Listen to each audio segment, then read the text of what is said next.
This game is rated M for mature.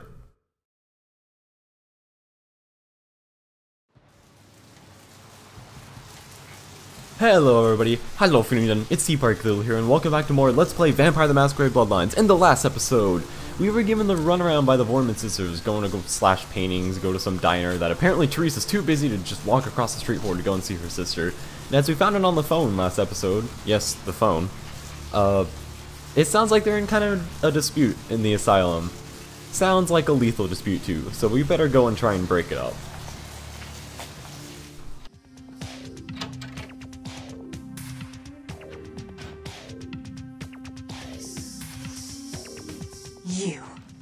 I'm really sorry it had to end this way. I truly am. You seemed promising, but you've been tainted by the stink of my sister's schemes. And now, I'm going to make sure she never double-crosses me again. Don't listen to her. She'll kill us both. Save me and I'll help you find Bertram. I swear. Shut up, Jeanette. I warned you to stay away from Tongue. He's turned you against me.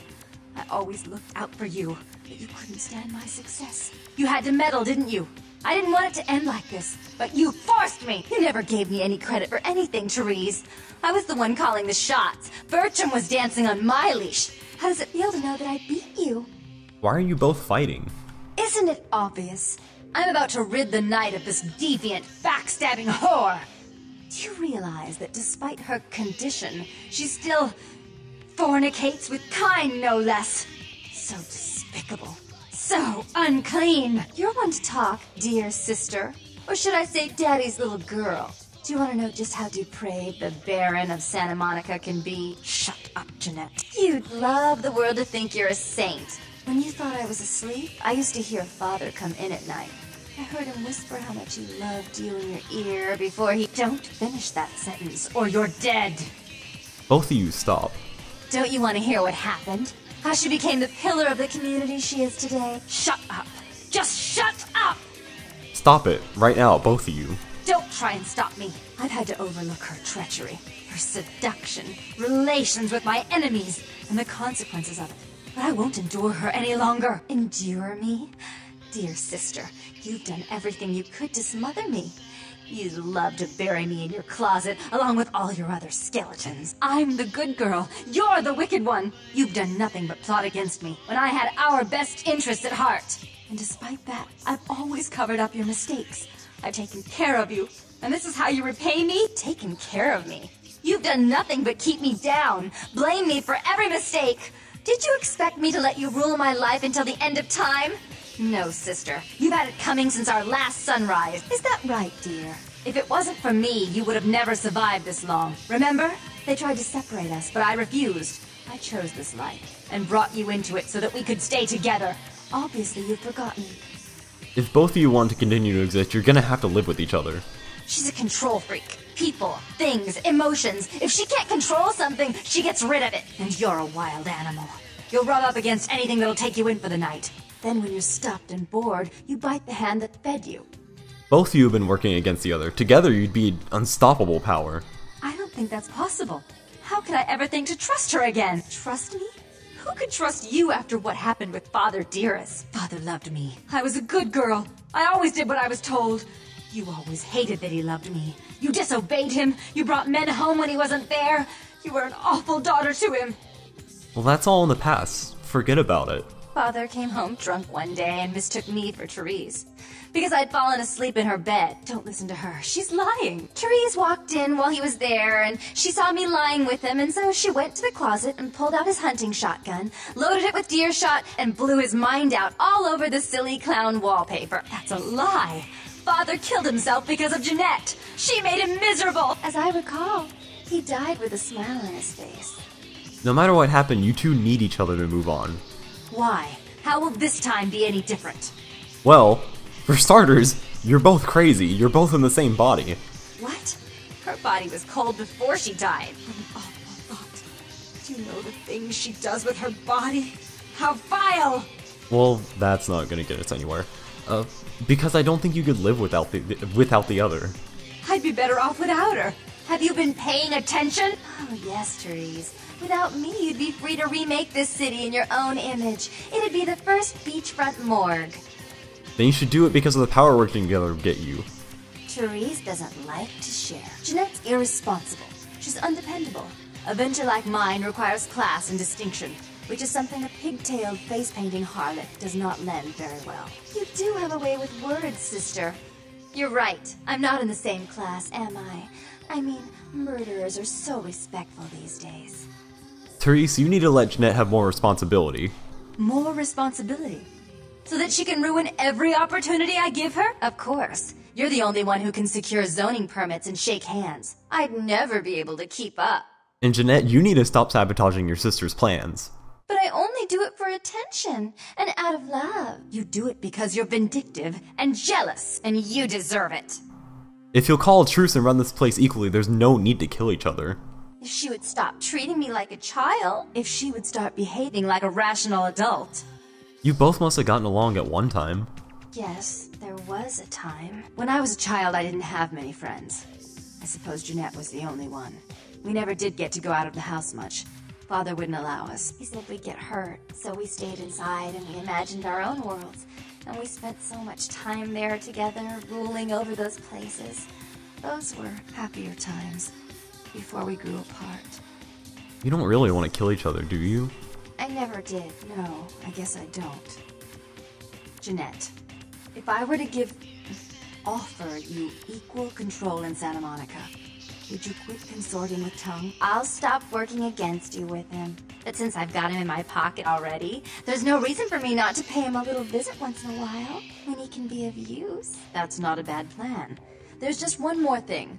I want to be in charge of Santa Monica, but only publicly. I want you to continue to convince others that our relations are strained. That way, we know who our enemies are. I agree. Give me the gun, Therese. Take it. I'd hate to look at it again and think of what almost transpired. I suppose now that Jeanette and I have settled our differences, I'll call off the feud with Tongue. Bertram's hiding in an empty oil tank at the old gas station. I'll tell him to expect a visitor, but I'll ask him to be extra nice. Goodbye, you pair of lunatics. Please give Santa Monica's regards to the prince, and keep your tongue tied about what happened tonight, or we'll have to kill you. So, after that interesting display, we solved the feud between the Vorman sisters? I don't know how to resolve that. But, you may think that it might be a good idea to go see Tongue right now. Oh, no. We have a ton to do around Santa Monica. There are so many side things to do that don't relate to the main quest. So we're gonna start tackling those right now. So why don't we head back into the asylum? And if we look around the asylum, right here at the bar, we can see our good buddy Nox again. Hey, man! Hey Nox, what's going on? Yeah, not much. Just waiting around for my master. Well, how's your mission going? Oh, man, not good! That's why I'm waiting to talk to him. Why don't you tell me who he is? Okay. I guess I can tell you about it. Oh, man, his name's Bertram Tongue. He's a Nosferatu. Man, no kidding, small world. I'm looking for him. Oh, man, I wish I knew where he was. I'm getting antsy waiting around for him. I need to tell him some stuff, you know? I don't know where he is or stays or anything. Oh, man, every new piece just, appears. Well, conveniently, Nox, I actually know where he is, but I'm not gonna tell you. So, what's Bertram like? Oh, man! Well, he's like the only vampire I know, but, well, he seems pretty damn powerful. Oh, man! When he's looking at you, it's like trippy. It's crazy. Man! But I guess that's the Nosferatu thing, no? They, know everything, I guess. So, what's he got you doing? Oh, man. Well, Bertram and Riley, this Asian dude has been poking around Santa Monica. Bertram thought he might be a vampire or something like a vampire. I don't know. So, what's the problem? Oh, man, this guy, this thing got wise to me. Now, instead of me watching him, he's watching me, you know? So there's a guy appeared around all the time, like, this thing's watching me. Walk up next to me. Want me to take care of it? Hell yeah! Right on! Okay, like I said, he's some kind of Asian vampire thing, you know? The only clue I got is this driver's license being from once while I was dating. I'm so freaked out that I haven't even had a chance to check it out. But driver's license? Really? Shouldn't that tell you who he is? No. The picture on the license isn't him. I don't know why he had it, but, well, it might help you find out where he is and what he's doing. Here, take it. Alright, yeah, I'll take care of it. Right on! Just come back and let me know the job's done so I can stop this freaking out. Maybe I'll see Bertram by then. Yeah, alright, see ya. So, we have this little... Oh. Hello. We have this little... Oh my god, these people just... Let me through, chick. We're taking care of finding this Asian vampire, apparently, from Nox. Thank you for finally letting me through.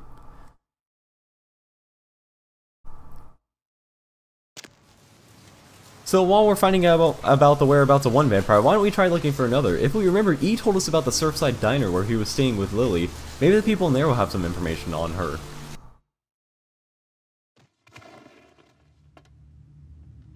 What'll it be? You ever see any pale, kind of strange types in here late at night? Is that a trick question? Well, have you ever heard of the term, thin blood? Thin blood. Sounds familiar. Is that one of those tropical diseases? Try to remember, where'd you hear it? I know I've heard that before. Maybe a kind of strange, pretty girl said something about it recently? Oh, that girl. Nice girl. First decent human being I've seen in here for years. Not like all the junkies and crazies I normally see. Yeah, I remember her.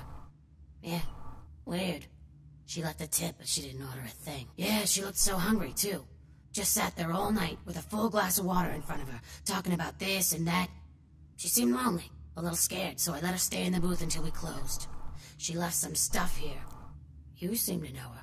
Why don't you give it back to her if you run into her? Yeah, alright, I'll be sure to do that.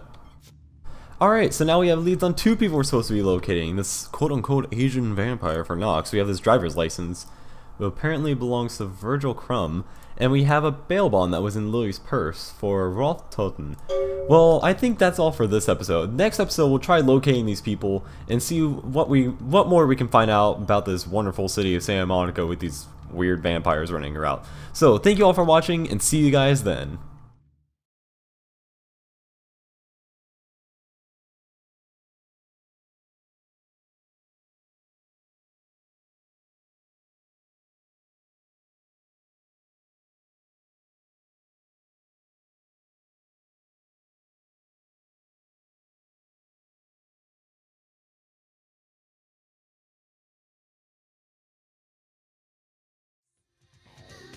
As you shouldn't. I'm afraid, sister, I must write your ending in this family saga. And I want you to know I do so with great anguish and disappointment. I had such hopes that you'd change for the better with my guidance. But so, sweet sister, is this how it has to end? I admit I always knew this night might come. Well, any message you want me to give Father? An apology? A love letter?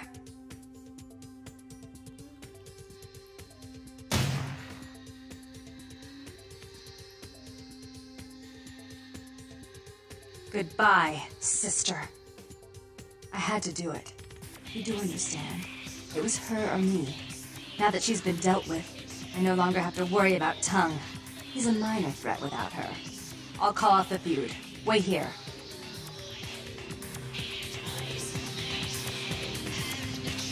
Tongue's hiding out in an abandoned oil tank at the old gas station. I'll tell him that one condition of a truce is that he help you. Our business, then, is finally complete. What you witnessed here, not a word to anyone. Do try to stay cautious. I'd hate to see one so promising meet an end because of wayward trust in another. I may have need of someone like you in a few years, if you're still around. As I recall... The police shirt. Enough! So, sweet sister, is this how it has to end? I admit I always knew this night might come. Well, any message you...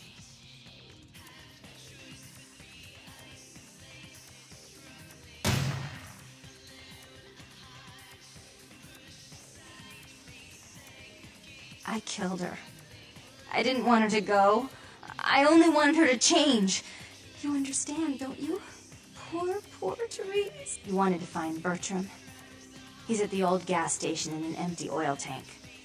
He'll help you because I'll ask him to. But you must keep your tongue tied about what happened this night. Understand? Don't hesitate to come see me once in a while. I'm going to be so lonely without Therese. I mean, I may need someone like you sometime, and I do get bored so easily.